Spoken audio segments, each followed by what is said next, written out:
course, you know you shouldn't be speeding, right? Especially not around school zones. But months after the state started sending out speeding violations, people are still saying they didn't know about a big change. Atlanta News First reporter Abby Kasoris is breaking down the new steps state lawmakers are looking at to help keep all of us safe.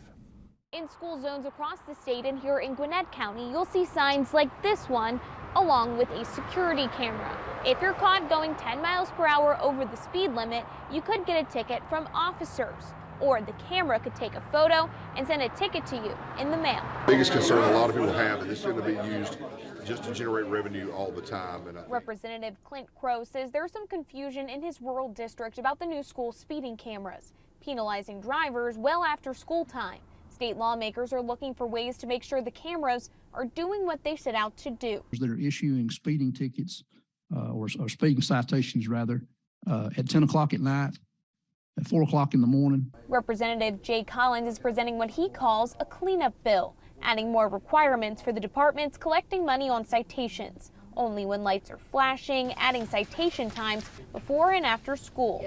There's one goal, and that is to save lives, prevention.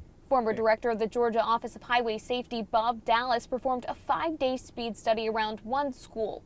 His cameras caught more than 300,000 traffic violations. He says adding more signage and informing more people reduced violations by 94%. The bill got overwhelming support in the House before getting stalled in the Senate. Representative Collins says he plans to reintroduce the bill in January. In Duluth, I'm Abby Kasoris.